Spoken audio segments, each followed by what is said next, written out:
Өглөөний мэндийг хүргээ үзэгчдээ UBS Plus-дээр суугаад харуулan кофе юу цай нэвтрүүлгийг хүлээн авч үзэж суугаа үзэгч та бүхэнд баярлалаа. Тэгэхээр өглөө бүхэн студидээ би Тэрхэн мөттэй зочдыг үзэгч тантай уулзуулж олон талын мэдээллийг хүргэсээр ирсэн. Нэвтрүүлэгтээ өнөөдөр Мандах их сургуулийн багш хамт олонны төлөөллийг хүндэтгэн урьсан байна. Үзэгч та бүхэндээ урьсан зочдоо танилцуулъя. Мандах их сургуулийн суурь шинжлэх ухаан инженерчлэлийн тэнхимийн эрхлэгч доктор Төвшин Жаргал. За дараагийн зочин маань тус сургуулийн Нэгтлэн бодох бүртгэлийн сургуулийн захирал дэд профессор Нямбаяр. За мөн эдийн засаг бизнесийн тэнхимийн эрхлэгч доктор Сайн Жаргал нарыг бид студидд урьлаа. Урьлах хүлээж авсан та хэдтэй баярлалаа. Баярлалаа. За зочдоо бид кофе юм уу цайгаар дайлдаг. За нэвтрүүлэг маань ч гэсэн одоо кофе юу цай юу гэсэн бас асуултыг зочид бүрээсээ асуудгаа. Тэгээд өнөөдөр бэлтгэсэн кофег маань амтархан уугаад нэвтрүүлэгт маань за тухлан ярилцаарай. Тэгээд өнөөдөр та хэдийгээ урьсан шалтгаан гэвэл Мандах их сургуулийн талаар бас танилцуулгыг хүргэе. Хэдийгээр одоо 33 жил үйл ажиллагаагаа явуулж байгаа хэдий жил бүр шинэ элсэгчдийг хүлээж авдаг, жил бүр одоо төгссөн мэрэгжилтнүүдийг нийгэмд ажлын байранд бий болгож одоо өгдгөө. Тэгээд энэ удаад бас элсэлтийн ерхий шалгалт төгссөн энэ цаг үед бас манай нэвтрүүлгээр дамжуулаад сургуулаа сурталчлаач, танилцуулаач, ээж аваад бас хүүхдүүдэд мэрэгжил боловсрал олгохын өмнө бас мэдээлэл сайтай байх хэрэгтэй. Тэгээд тэр үүднээс та хэдийгээ урьлаа сургуулаа танилцуулаач. За, сайн байна уу? Үзэгчдээ энэ өдрийн мэндийг хүргэе. За, манай Мандах их сургууль 1992 оны 5 сарын 8-ны өдөр анх байгуулагдаж, за Монгол Улсын одоо энэ дээд боловсролын салбарт 33 дахь жилдээ сургалтын үйл ажиллагаагаа явуулж байна. За, бид байгуулагдсан цагаас л одоо чанартай сургалтыг явуулж, чадварлаг мэрэгчлэнүүдийг бэлтгэе. За, тэгээ мэдлэгээр баялагийг бүтээе гэсэн уриатаагаар сургалтын үйл ажиллагаагаа явуулж эхэллээ. Энэ 2025-аас 26 оны хичээлийн жилийн хэвд манай сургууль маань бакалаврын өдрийн 13 хөтөлбөр, бакалаврын гичнээ 7 хөтөлбөр, магистрийн 6 хөтөлбөрөөр эсэлт авахар төлөвлөөд за эсэлтийн үйл ажиллагаа маань эхлээд явж байна. Тэгэхээр сургууль болгон өөрсдийн гэсэн одоо сургалтын онцлог, арга зүй гэдэг сургалтын орчин гэдэг олон одоо төрлүүдээр давуу байдлаараа одоо бүгдэд танигддаг л да. Тэгэхээр Мандах их сургуулийн хувьд давуу байдал ч гэдэг юм уу? Яг энэ ижил төрлийн сургалтын үйл ажиллагаа явуулж байгаа ихтэй сургуулиудаас ялгарах онцлог нь юу вэ? За манай сургуулийн гол эрхэм зорилго бол бид нэр үндэсний болон олон улсын хэмжээнд хүлээмж зөвшөөрөгдсөн сургууль судалгааны үйл ажиллагааг явуулах те судлаач мэрэгчлэн бэлтгэдэг эрхэм зорилготой. За бидний алсын харуулгаар олон улсын одоо түвшинд хүлээмж зөвшөөрөгдсөн их сургууль болох гэсэн алсын хараанд одоо хүрэхийн тулд одоо үйл ажиллагаагаа төлөвлөж ажиллаж байгаа. Одоо үүнтэйгээ холбогдуулаад манай бүх түвшний хөтөлбөрүүд те бакалавр, магистр, докторийн хөтөлбөрүүд маань бүгдээрээ нөгөө судалгаа шинжилгээнд дээр суурилсан шийдвэр гаргах оновчтой те анхан дунд дээд шатны удирдлагуудыг бэлтгэх гэдэг дээр бид нар анхаарч ажиллаж байгаа байхгүй юу. Тийм учраас бид нар бакалаврын түвшиндөө ч дээр одоо магистр, докторийн түвшиндөө оюутнуудаа одоо орчин үеийн бизнесийн мэдээлэл дээр үндэслэх шийдвэр гаргах те судалгаа хийх за нөгөө хөргөх чадвартай мэрэгчлэнүүдийг бэлтгэх гэдэг дээр илүү анхаарч ажилладаг маань манай сургуулийн бас нэг онцлог байгаа. За мөн бид нэр сургуулийнхаа одоо хөтөлбөрүүдийг оюутнуудаас санал болж байгаа хөтөлбөрүүдэд илүү одоо олон улсын түвшинд хүрэхийн тулд хамтарсан хөтөлбөрүүдийг одоо хамтарсан хөтөлбөрүүдийг бол санал болгодог. За бид нэр одоо Америк нэгдсэн улсын, Японы, за Бүгд найрамд Солонгос улс, за Оросын Албаны улсын, Тайваныг мэтлэн олон сургуулиудтай ингэж хамтарч ажиллаж 2 дээр нэмэх нь 2 болон за магистрийн түвшиндээ 1 дээр нэмэх нь 1, за докторийн түвшиндээ 1.5 дээр нэмэх нь 1.5 гэсэн хөтөлбөрүүдийг бол санал болгодог байгаа. Тэгээ одоо ер нь бол орчин цагт оюутнууд өөрснөө хичээгээд өөрийнхөө хэлний чадвар болон мэдлэгээ ингээд сайжруулад байж чадах юм бол олон улсын түвшинд гарах юм боломжуудыг одоо манай сургууль хангаж ажиллаж байгаа маань бас онцлогтой байгаа. Ер нь бүх талын боломжууд бий болсон байна те. Хүн өөрөө эзэн хичээвэл заяа хичээнэ гэдэг. За ер нь Мандах их сургуулийг ер нь яагаад сонгож суралцах ёстой вэ? Одоо яг нөгөө мэрэгчлээ сонгох гэж байгаа хүүхдүүдэд бас бид чиг баримжаа өгөх ёстой.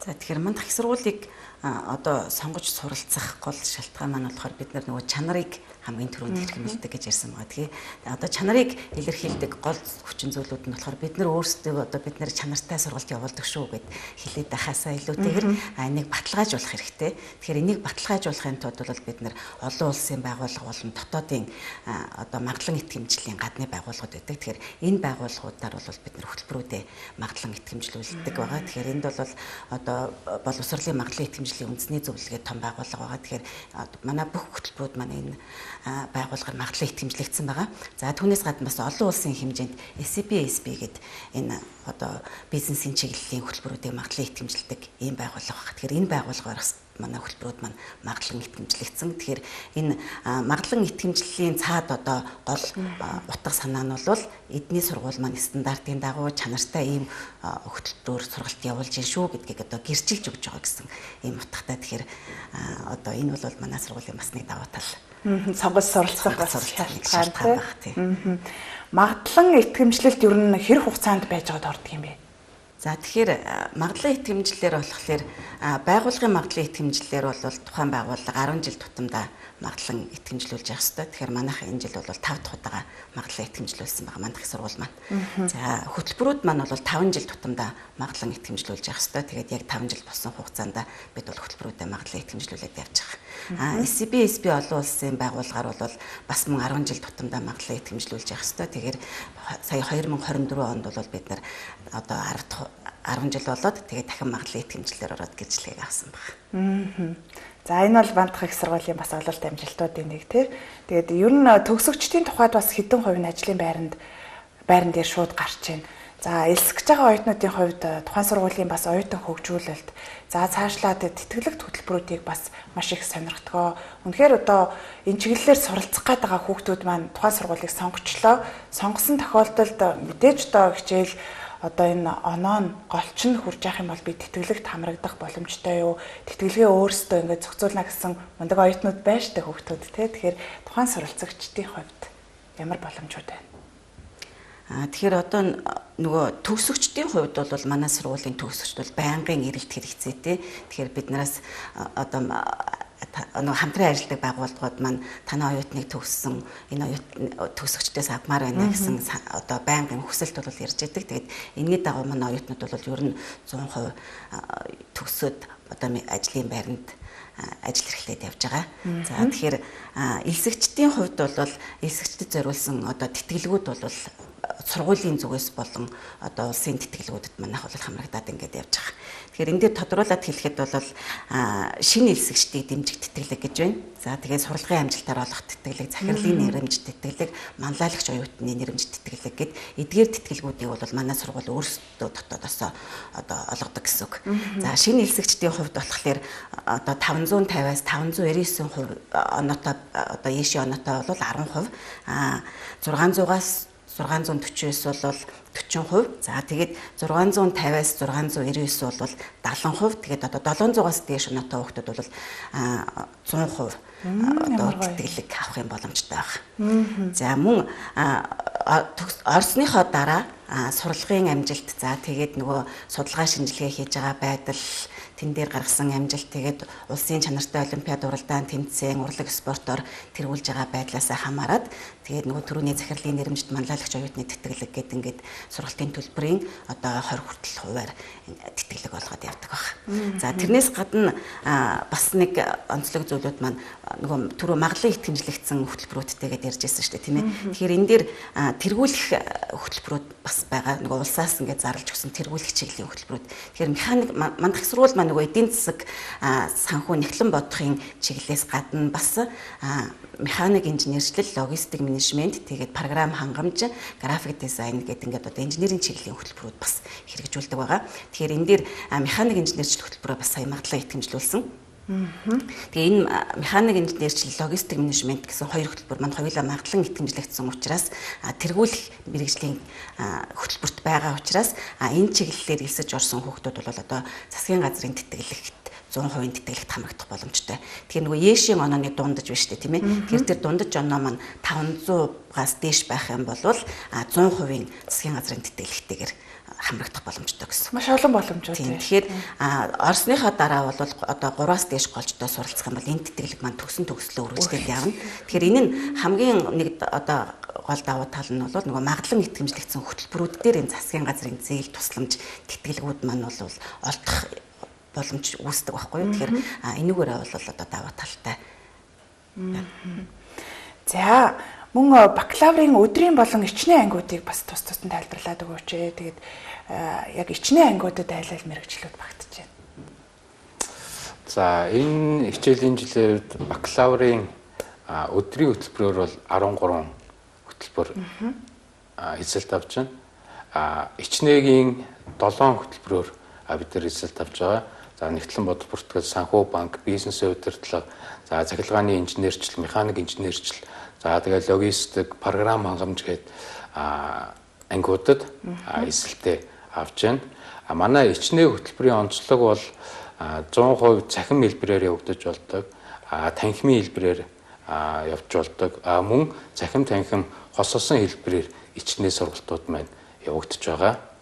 За бас хөдөө орон нутагт одоо боловсон хүчнийг бэлтгэх, за тэгээ мэргэжилтнүүдийн хэрэгцээ шаардлагыг хангах үүднээс за хөдөө орон нутагт бас бид нэр ичнээ хөтөлбөрүүдийг цахим танхим хосолсон хэлбэрээр хэрэгжүүлж байгаа. За яг одоо бол одоо Өмнөговь аймагт, Говь Сүмбэр аймагт цахим танхим хосолсон хөтөлбөр маань хэрэгжиж байгаа. Тэгээд тухайн орон нутагт дутагдaltaй байгаа санхүү нэгтлэн бодох бүртгэлийн мэргэжилтнүүдийн за хэрэгцээг хангах, за тэднийг чадваржуулах зорилгоор энэ хөтөлбөр маань хэрэгжиж байгаа. Тэгээ онцлог нь бол орон нутагта сургалтын үйл ажиллагаа нь явагддаг. Тэгээ захим хэлбэрээр суралцдаг. За тэгээд сард нэг удаа танхимын хэлбэрээр сургалт нь зохион байгуулагддаг. Орон нутагт одоо сургуулийн багш нар нь очиж хичээлээ ордог. Тэгээд одоо улиралд нэг удаа суралцагчд маань сургууль дээр ирээд танхимын сургалтантай хамрагддаг. За ийм онцлогтой бас сургалт явагдаж байгаа. Мандах их сургуулийн тухайд би одоо ингээд та хэдтэй ярилцаа сууж байхдаа бодож байна л да. Одоо бүхэл салбарт яг энэ чиглэлээр ажлын байрнууд бий байна. Давуу байна. Ягаад тэгэхээр нэгтлэн бодогчгүй, эдийн засагчгүй, инженергүй байгуулга ер нь байхгүй. За баг айл өрх бүрд нэг нэгтлэн хэрэг болж байна. Бид өрхийн санхүүгийн хянахад хүртэл бас санхүүгийн мэдлэгтэй байх ёстой ч гэдэг юм уу.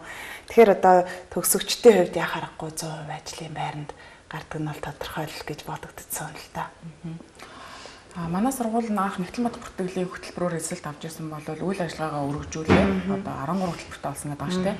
За үүн дээр болохоор бизнес удирдлага, маркетинг, логистик, санхүү банк, инженер, за гадаад хэлний орчуулагч, дизайнер тэг хэмжлээс гадна мөн бид нар нэг англи хэл дээрх бизнес удирдлагын хөтөлбөрүүдийг санал болгодог. За манай хөтөлбөрүүдийн гол онцлог юу вэ гэхээр оюутан маань суралцж байгаа хугацаанд өөрөө аль чиглэл рүүгээ мэргэжмээр байна гэдээс хамааруулаад багцын сонголт болон хасрах хичээлийн хөтөлбөрүүдийг сонгодог байгаа. Жишээлбэл манай оюутнууд маркетингийн удирдлагаар хэрвээ сурж байгаа тохиолдолд за би илүү нэг одоо юу гэдэг зар сурчлагын контент талдаа мэргэсэн менежер болмоор байна гэвэл одоо маркетингийн харилцаа гэдэг багцаа сонгоод илүү төлхөө судлаа авчих тийм. За эсвэл би судалгаан дээр суурилсан орчин үед дата анализ буюу их хөгжих гэдэг зүйл айгүй чухал болсон. Судалгаан дээр суурил шийдвэр гарах маань айгүй чухал учраас би судлаач талдаа мэргэшнэ гэвэл одоо маркетингаараа судалгаараа илүү явцдаг тийм. За одоо шилбэл Монгол улсын одоо юу гэдэг хөгжлийн одоо гол трендэнд одоо гол багц одоо хэсгийн нэг нь бол ялчгүй аялал жуулчлал байгаа тийм. Ковидоос хойш аялал жуулчлалын одоо бизнесүүд одоо сэргэж байна тийм. Энэ үед аялал жуулчлалын мэргэжилтнүүд аюу хэрэгтэй байгааддаг. Тэгвэл энэ чиглэлээр одоо юу гэдэг аялал жуулчлалын одоо багцыг сонгоод аялал жуулчлалын маркетингийн менежерээр бас ингээд суралцах боломжийг бид нараас бүрдүүлж байгаа. За тухайн одоо маркетинг бизнес удирдлага нэгтлэн бүртгэл ч юм уу инженерийн оюутнууд маань би одоо давхар Нёбогийн мэргэжилтэй тийм мэдлэгтэй баймаар байна. Энэ үнэхээр хэрэгтэй гэдэг. Тэгвэл нөгөө нэгтлэн бүртгэлийнхаа хасрах хөтөлбөрүүдээс сонгогч болно. За Нёбогийн оюутнууд маань ч гэсэн маркетинг бизнес удирдлага ч юм уу хасрах хөтөлбөрүүдээс өөрөө ингээд ачаалал аваа суралцаж чаднаа гэвэл ингээд сонгоод явах боломжтой бас байгаа. За манай оюутнуудын хувьд бол ерөнхийдөө бол 3 дугаар курсээс эхлээд дийлэнх нь ажлын байртаа болоо авчдаг мэргэжлийн чиглэлээр. За энэ тал дээр сургууль маань дэмжиж нөгөө ABS буюу ажлын байран дээр суурилсан сургалтыг бол одоо хэрэгжүүлдэг болсон. Энэ маань юу гэсэн үг гэхээр оюутнууд маань одоо өөрийнхөө мэргэжлийн чиглэлээр ажлын байран дээр очиод 6 сар тэндээ цалинтай дадлагжиж хөтөлбөрт хамрагдаад сургууль дээрээ ирээд 20 кредитийг дүүцүүлдэг ийм одоо сургалтыг явуулаад манайх 3 дахь жил рүүгээ орж байна. Жишээлбэл одоо бид нэр голланд банк гэдэг голланд банктэй эсвэл нөгөө компаниудын нэгтлэн бүртгэл одоо компаниудтай ч юм уу олон компаниудтай ингээм хамтарч ажиллаж байгаа. Одоо шилбэл энэ хавар голомт банктай хамтарсан ABS маань явах гэж байгаа байхгүй юу. Тэнгүүд оюутнууд маань мэрэгжлэрээ тий голомтын хүний нөөц маркетинг за одоо юу гэдэг харилцагчийн үйлчилгээний ажилтнч гэдэг юм уу тэр нөгөө өөрөө тэнцсэн месснүүд дээр очиод тэндээ яг 6 сар цалинтай ажиллаа хийгээ явна. За ингэхдээ 2 удаа тайлан хамгаална. За мөн тухайн голомт банкнаас одоо өгж байгаа сургалтуудад бас хамрагдана. Мөн хичээлүүдээ онлайн хэлбэрээр давхар нөхөд үзэх боломжтой оюутнууд маань багш нараа бид нар нөгөө онлайн видео багц хичээлүүдийг санал болгодог байхгүй юу. За тэгээд 6 сарын дараа эренгүүтээ нөгөө хийсэн ажлаа багш нартаа тайлагнаад дүнгээд дүүцүүлээд 20 гэртээдийг дүүцүүлнэ. Тийм цалинтай дадлгаж байгаа оюутнууд байгаа. Тэгээд ерөөхдөө ABS хамрагдсан оюутнууд маань яг тэр мэрэгчлэрээ тухайн компанидаа бол мэрэгчлэрээ ажиллаа явуулдаг байгаа ийм онцлогтой байгаа. Бүх оюутнууд хамрагдах боломжтой. Тийм, оюутнууд маань шаардлага хангасан оюутнууд маань хангана. Ерөнхийдөө болвол тухайн нөгөө компаниуд маань өөрсдөө сонгон шалгаруулдаг байхгүй юу? Жишээлбэл манайх ийм нэгтлэн аавна, ийм маркетинг менежер, эсвэл хүний нөөцтэй бизнес удирдлагын хүн аавна ч юм те, инженерүүд аавна гэдэг ч юм уу. Тэгээд тэр нөгөө шаардлаганд нийцээд анкета өгөөд яг л нөгөө ажилд орох гэж байгаа юм шиг анкета өгөөд ярьцлага өгөөд тэнцээд за тэнгуү сургуулийн зүгээс тухайн оюутнуудаа яг нөө гэрээ контракт хийгээд тэгээ явуулдаг ба. Бас дэмжлэг үзүүлээд тийм. Тэгээд тэр оюутан маань тэндээ ажиллаж явах хугацаанд яг нэрцэн бүртгэлээ аваад явчихдаг. Тэгээд тэндээ нөгөө ажлын байран дээр өөрийнхөө мэрэгчлэр суралцдагаар онцлог байгаа. Багш нартайгаа ингээд нөгөө уялдаа холбоотойгоор хичээлээ үзэнгээ ажиллаад явчих. Тийм, яг тэр нөгөө манай сургууль маань нөгөө нэг цахим түрүү хэлсэн шүү дээ. Нэмбаяр захирал маань hybrid гэдэг бид нар нөгөө хичээлүүдээ бүгдийг онлайн цахим хэлбэрт оруулж эхэлж байгаа. Тэнгүүд оюутнууд маань тухайн 6 сарын хугацаанд байгаагүй үеийнхэн хичээлийг видео хэлбэрээр үзэж болно. Эсвэл дэлгэрэнгүй лекц уншиж болно. Презентац за мөн нөгөө нэмэлт их сурвалж мэдээллүүдийг онлайнаас авах боломжтой байхгүй юу? Энэ одоо бас нөгөө оюутнуудаа хөгжүүлэлт гэж ойлгож байна тийм. Жишээлбэл манай оюутнууд жишээлбэл манай шинэ хөтөлбөр чинь бас нэг гол онцлог нь зөвхөн хагас өдөр хичээлдэг шинэ хөтөлбөр бас байгаа тийм. Нөгөө захим танхим хослохоос гадна тэгээ нөгөө ажил хийдэг хүмүүс маань хагас өдөр хичээллээд ингэ явцдаг. Тэгвэл эргүүлээд бас өдрийн ангийн оюутнууд маань тухайн хичээлийг одоо юу гэдэг ялангуяа ABS хамрагдж байгаа тийм ажлын байран дээр суурилсан кейс дадлагт хамрагдж байгаа оюутнууд маань хагасныхаа хичээлүүдэд суугаад тийм багштайгаа холбогдоод суугаад нөгөө сууж чадаагүйгийн хичээлүүдийн агуулгыг нөхөд авах боломжийг бас бүрдүүлдгээр онцлогтой байгаа. Мадах их сургуульд орж суралцах гэж байгаа хүсэлтэй байгаа оюутнууд маань ер нь аль хичээлийг сонгож шалгалтаа альсалтын явдал шалгалтаа өгсөн байх хэрэгтэй вэ? Ер нь хэдэн оноод авсан байж иж орох вэ? За энэ маань болохоор хөтөлбөр болгоноос хамаараад өөр байгаа. За жишээлбэл манай Нэгтлэн бодох бүртгэл, бизнес удирдлага, маркетинг, логистик, санхүү банкны оюутнууд бол ихэвчлэн гол суурь шалгалт нь бол математикийн хичээл байгаа. Тэгээд одоо хавсаргаар бол англи хэл нийгмийн шалгалтуудыг бол өгдөг байгаа. За сургуулийн хувьд бол босоо оноо маань энэ жилээс нөгөө ихтэй сургуулиудын босоо оноог яамнаас болохоор 490 гэж тавьсан. За тэгээ ерөнхийдөө 490-ээс дээш оноотой оюутнууд маань ихтэй сургуульд бол орно. За тэгээд тухайн оюутнууд олон хэлсэгч дотроос манай сургууль нөгөө эренбэлж байгаад хамгийн дээд оноотой оюутнуудаа ол авдаг байгаа. Таны түрүүний бас нэг яриан дээр хөрвөгч оюутнуудынхаа нөгөө хөрвөгч чадвар мэрэгжлийн тухайд ярьж байсан. Энийг бас тодруулж өгөөч.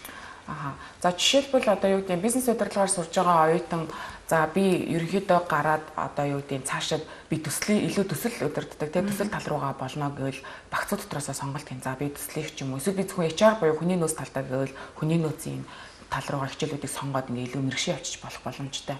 За дээрэс нь цаашид би одоо юу гэдэг ер нь би цаашид өөрийнхөө карьер төлөвлөлтийг SEO гэж харж байгаа. Тэгээ эсвэл би энтерпренер болно гэд бодож байгаа тохиолдолд би Нэгтлэн бод бүртгэлийн ч мэдлэгтэй баймаар байна, маркетингийн ч мэдлэгтэй баймаар байна. Надад аль аль нь хэрэгтэй байна гэдэг тэр хүн өөрөө мэдээд зорилгоо олгочих юм бол Нэгтлэн бод бүртгэл болон маркетингийн хичээлүүдийг хавсрах хөтөлбөрөөр нэмэлтээр кредитүүдэд судлаад сурах боломжтой байдаг байхгүй юу? Ер нь бол бакалаврын түвшинд суралцж байгаа оюутан нийт 126 кредитийн хичээлийг 4 жилийн хугацаанд цуглуулж бакалаврын одоо диплом авдаг. За тэнгуү тухайн оюутан маань за одоо өөрийнхөө карьер төлөвлөдөг те. За би ингээ SEO болно. Эсвэл би өөрийн гэсэн бизнестэй болно. Би өөрөө ингээ бизнесээ хийнэ гэж төлөвлөж байгаа тохиолдолд тэр хүн ядаж Нэгтлэн бод бүртгэлийн тайлангаа уншичдаг те. Зөв гаргаж ийн үгүй юу гэд. За маркетинг дээр буюу бид нэр аль зах зээл дээр тоглолт хийх юм те. Аль хэрэглэгч нарыг ямар бүтээгдэхүүнийг санал болгохын гэдгийг мэдэх шаардлагатай байхгүй юу? Тэр энэ талын мэдлүүдээ би медиа гэвэл нөгөө 126 кредитээсээ илүү бусад одоо саяны Нэгтлэн бод бүртгэл болон маркетингийн хичээлүүдээс нэмэлт хичээлүүдийг судлаад юм хавсрах хөтөлбөрүүдийг авах боломжтой байгаа гэсэн. За мөн олон улсын түвшинд цаашид бид нэр гарч ажилланаа тий. Эсвэл бид нэр цааш дараагийн сургалтуудаа гадаадд гарч сурнаа гэж байгаа тохиолдолд ажиллана гэж байгаа тохиолдолд энэ нөгөө нэг гадны хамтарсан хөтөлбөрүүдээр суралцж болно тий. Жишээлбэл манай сургууль нь Швейцарын хамтарсан хөтөлбөрийг бол хэрэгжүүлдэг. Энэ маань болохос дипломтой тий. Тухайн оюутнууд маань англи хэл дээрх тодорхой хэмжээний кредитийн хичээлүүдийг үзээд мандах сургууль болон тэр Швейцарын хамтарсан хөтөлбөрийн дипломтой төгсөх боломжтой байдаг байгаа. За бас нөгөө тодруулаад мэдэлчтэй. Инженер, механик инженерчил, цахилгааны инженер хөтөлбөрүүдээр суралцж байгаа хүүхдүүд маань бас нөгөө эдийн засгийн мэдлэгтэй инженерүүд бэлтгэдэн гарах боломжтойгоор манай сургуулиас даваа талтай байгаа байхгүй. Тэгэхээр нөгөө хавсрах хөтөлбөрөөрөө эдийн засгийн чиглэлийн хичээлүүдийг хавсрах хөтөлбөрөөрөө нэмж үзээд тэгээд эдийн засагч инженер, эдийн засгийн мэдлэгтэй инженерүүд ингээд бэлтгэн гаргагдаж байгаараа илүү онцлог даваа талтай байгаа. Тэгэхээр нөгөө нэг удирдах төвшөнд маань инженерүүд ингээд ажиллаад явхлаарэ нөгөө яг эдийн засгийнхаа тооцоо шинжилгээ тал дээр бас жоохон мэдлэг тутаалдаг тий. Тэгэхээр энийг бол манай сургууль саяны санал болгосон хөтөлбөрүүдээр бол хангаж өгч байгаа гэж ойлгож байна. Бас л нөгөө энүүгээрээ л онцлог байна тий. Чадамжтай төгсөгчдийг бий болгоход. За эссэн суралцахыг хүсэж байгаа хүүхдүүд гэр бүлийнхаа хамтаар ер нь сургууль дээр очиж мэрэгжилтэд танилцах боломжуудыг ер нь хэр нээлттэй ойлгож байна. За манай сургуулийн хувьд бол манай сургуулийг сонгон сонирхож ирж байгаа эцэг эхчүүд те сурагч нартай бол манай эсдийн комисс хүлээж аваад хөтөлбөрүүдэд танилцуулах үйл ажиллагааг явуулдаг. За тэгээ 6 сарын 2-наас энэ ажиллагаа манай аль биесээр бол эхлэх байгаа. Гэхдээ яг 6 сарын 2-ны хүлээхгүйгээр наана ирээд манай ямар ч багш ажилтны сургалтын албаны менежерүүдтэй те уулзаад мэдээлэл авах боломжтой. Хүлээж авахд бэлэн байна. Хүлээж авахд бэлэн. Хэдийгээр студид маань мэдээж багш хүмүүс ирсэн учраас бас асууя гэж бодлоо л доо. Жил бүр нөгөө шинэ цоо шин хэлсэгчдийг хүлээж авдаг. Тухайн элсэгчт нь үнэхээр энэ мэрэгжлийг магадгүй нэгтлэн бодох бүртгэлийн мэрэгжлийг, эдийн засагч мэрэгжлийг сонгохдоо хэр ойлголттой ер нь орж ирдэг вэ? Хүүхдүүдэд бид энэ мэрэгжил сайн, энэ мэрэгжил давуу талтай гэдэг ингээ ярьдаг боловч төдийлөн бас мэрэгжил бүхэнтэй танилцуулаад явах боломж бас байдгүй шүү дээ зарим хүүхдүүдэд. За ер нь бол янз янз байгаа. Зарим сурагчид бол үнэхээр зорилгоо тодорхойлсон, өөрийнхөө амьдралыг 10 жилээр төлөвлөсөн тий. Тэгээд мэргэжлээ сонгоод орж ирдэг байгаа. Зарим нь бол яг мэргэжлээ ойлгоогүй ээж аавынхаа зөвлөгөөнөөр бол орж ирдэг. Гэтэ энэ дээр бол эцэгчүүдэд хандаад хэлэхэд ер нь бол хүүхэд чинь яг ямар мэргэжлэр сурмаар байна. Өөрт нь юу тохирох юм бэ? Өөрийнх нь дуртай мэргэжлийг ер нь сонгуулах хэрэгтэй байдаг. Тэгээ яг зүгээр мэргэжлээ буруу сонгосноос болоод дундаас нь шантрах, гарах, цаг хугацаа, мөнгө санхүүгийн хувьд бол эрсдэлд орох энэ тохиолдлууд бол байдаг. Гэхдээ ерөнхийдөө бол манай сургуулийн нийт оюутны бараг 90% нь бол өөрөө нөгөө мэргэжлээд тодорхойлсон цаашид би хаана очих ёстой вэ? Юу болох вэ гэдэг мэдсэн зорилгоо тодорхойлсон оюутнууд бол орж ирдэг. За тэгээд үлдсэн оюутнууд маань болохоор ерөнхийдөө суралцах явцдаа мэргэжлээ ойлгоод дурлаа те. Цаашид би ерөөсөө карьер төлөвлөлтөд ингэж хийх хэрэгтэй юм байна. Би өшөө энэ ур чадвараа хөгжүүлэх хэрэгтэй юм байна гэд ингээд ойлгоо явдаг гэсэн. Тэгээд ерөнхийдөө бол их сургуулийн багш нар маань оюутнуудад ганцхан мэдлэг олгох биш, бие хүн байх те. Тухайн оюутны mindset буюу сэтгэлгээг нь задлж өгөх те. За ялангуяа нөгөө дараагийн 10 жил чи хаана очсон байх хэрэгтэй юм бэ те. За дараагийн 40 жилд өөрийнхөө амьдрах тий ур чадварыг энэ 4 жил суух хэрэгтэй шүү гэдгийг ойлгуулж өгдөгөр аюу юм онцлогтой байгаа. За баярлалаа. Тэгээд 33 жилийн түүх гэдэг бол бас богинохон хугацаа биш. Бас нэг юм хүнээ насаар яриул 33 жилийн юм өвчлөг тохиодог бас онцгой үе. Тэгээд мадах их сургууль маань бас 33 дахь жилээ энэ жил бас угтан аваад элсэгчтэй үлгэдэж авахаар бидэнд нэвтрүүлэгт хандаж яриа өгч байна. Тэгээд энэ жилийн энэ хугацаанд бас өөрчлөгдсөн ололт амжилтуудаасаа бас хуваалцаач та бүхэн. За манай сургууль анх 1992 онд байгуулагдахтаа за 6 багштай 60 оюутантайгаар сургалтын үйл ажиллагаагаа эхэлж байсан байдаг. Одоо харин бид энэ 33 жилийн хугацаанд материалын баазын хувьд бол бэхжсэн, сургалтын хөтөлбөрөө хөгжүүлсэн, олон улсад болоод үндэсний хэмжээнд магадлалын итгэмжлийн байгууллагуудаар магадлалын итгэмжлээ хийлгэсэн. За байгууллага маань 5 удаа, хөтөлбөрүүд маань бас 5 дахь удаага магадлалын итгэмжил хийлгэсэн. За тэгээд чанартай сургалт явуулахын тулд чанарын менежментийн тогтолцооны стандартуудыг байгууллагада нэвтрүүлсэн. За байгууллагын чанарын менежментийн тогтолцооны стандарт байдаг. Мөн бас онцлогтой боловсролын байгууллагын чанарын менежментийн тогтолцооны стандарт байдаг. Эдгээр стандартуудыг бол одоо бид сургуультай нэвтрүүлээд нутагшуулаад сургалтын үйл ажиллагаагаа явуулж байгаа. За материалын баазын хувьд бол манай сургууль ABC гэсэн 3 корпуст сургалтын үйл ажиллагаа маань явагдаж байгаа. За тэгээд оюутны хөгжлийн төв, за тэгээд оюутан зориулсан тусдаа барилга бүхий одоо номын сантай, тэгээд оюутан сурыг хөгжий гэвэл одоо бүхий л сургалтын таатай орчинг бол бүрдүүлж өгсөн. За тэгээ манай сургуулийн бас нэг онцлог бол одоо хөгжлийн бэрхшээлтэй иргэд за суралцах тэр орчинг бүрдүүлж өгсөн. За тэгээд одоо тэрэгцэртэй иргэн бол одоо сургуулийн аль ч хэсэгт зорчих боломжтой. Шатаар болон лифтээр шатны налуу хүртэл бид нар яг стандартад нь нийцүүлж хийсэн. Харааны бэрхшээлтэй бол одоо зүг чигийг заах, за гих мэтчлэн тэр олон улсын стандартад нийцсэн сургалтын орчинг бүрдүүлэх тал дээр бол бид нэр нэлээд бас анхаарч ажилласан. Сургалтын орчингоо бас ингээд маш сайн анхаарч бүрдүүлэхээс гадна бас сургалтын хөтөлбөрүүд дотроо одоо гадаадын сургалтын хөтөлбөрүүдийг нэмэлтээр одоо тусгаж өгдөг юм байна. Тэгэхээр энэ дээр нөгөө нэг одоо мэрэгсэн англи хэлний хөтөлбөрийг авч хэрэгжүүлдэг. Тэгээд Гринвичийн хөтөлбөр. Тэгэхээр англи хэлний тэр чигийн хөтөлбөрийн дагуу хичээлээ үзэж хагаад шалгалтаа өгөөд тэгээд мэрэгсэн англи хэлний давхар сертификаттай төгснө. Дээрээс нь CMI гэдэг. Тэгээд энэ болохоор мэрэгсэн менежерийн бас хөтөлбөр байж байгаа. Тэгэхээр энэ хөтөлбөрөө бас нөгөө хөтөлбөрийн дагуу үзэж хагаад тэгээд бас энэ сертификаттай нэмэлтээр төгсөх боломжтой. За одоо хамгийн сүүлд Pearson-ы энэ бизнес технологи education center одоо манай сургууль дээр төвтэй байгуулагдаж байна. Тэгэхээр энэ BTEC гэдэг бас нэг хөтөлбөр хэрэгжүүлж байгаа. Тэгэхээр энэ бизнесийн чиглэлийн хичээлүүдийг одоо яг тэр хөтөлбөрийн дагуу, тэр стандартын дагуу бол бид нар багш нараа чадварчуулаад ингээд тухайн хөтөлбөрөөр хичээл ороод явна. За энэ нь бол бас мөн инженерийн чиглэлийн хөтөлбөрүүд дээр механик инженерчлэх хөтөлбөр дээр маань бас мөн хэрэгжээд явах боломж бүрдээд ингээд ажиллаад явж байгаа. Тэгээд сургалтын орчин нөхцөл дээрээ одоо төлхөө анхаарахаас гадна бас хөтөлбөрөө сайжруулах илүү олон улсын мэрэгсэн сертификат одоо нэмэлт хөтөлбөрүүдийг оюутнуудаа санал болгоод ингээд оюутнууд маань давхар чадамжуудыг тэгээд гадаадад ч гэсэн гараад ажиллахад бол энэ чиглэлээр одоо санаа зовлтгүйгээр мэрэгчлээ цааш нь хөгжлүүдэд мэрэгчлэр ажиллах боломж бас бүрдээ явж байгаа.